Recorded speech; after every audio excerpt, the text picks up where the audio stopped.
Meetings started the second she stepped in. Emails were expected to be answered within 5 minutes. Dress codes were strict.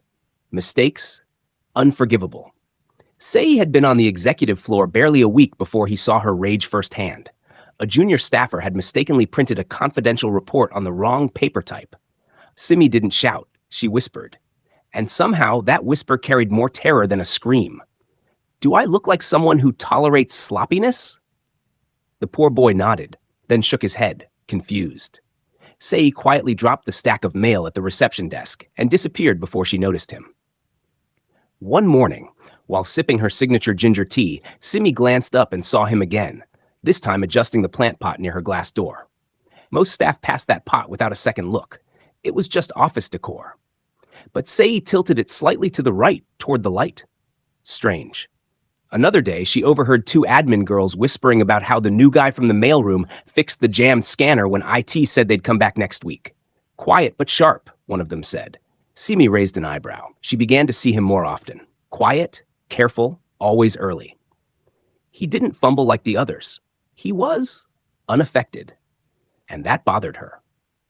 One Friday evening, the office emptied as usual by 6 p.m., but Simi remained at her desk, eyes flicking through sheets she'd already read twice.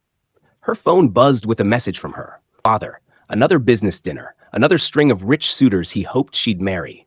She sighed and stood to stretch. Through the glass wall, she saw Sei alone in the adjacent room, organizing files on a shelf with methodical calm.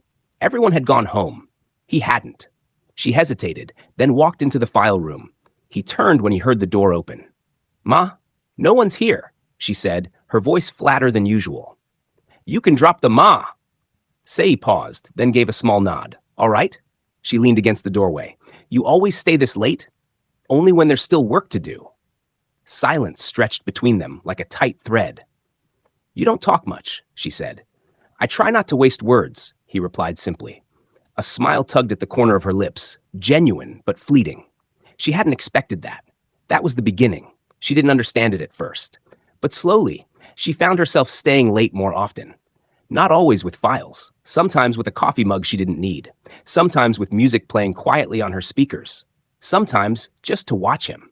And when they spoke, rarely, it was never flirtatious, no charm, no games, just quiet honesty. Sei didn't seem to want anything from her, and that made her want something from him. It started with glances. Sei would walk in with a file, eyes lowered, posture calm. Simi would glance up from her desk, pretending to scroll through emails, but watching him.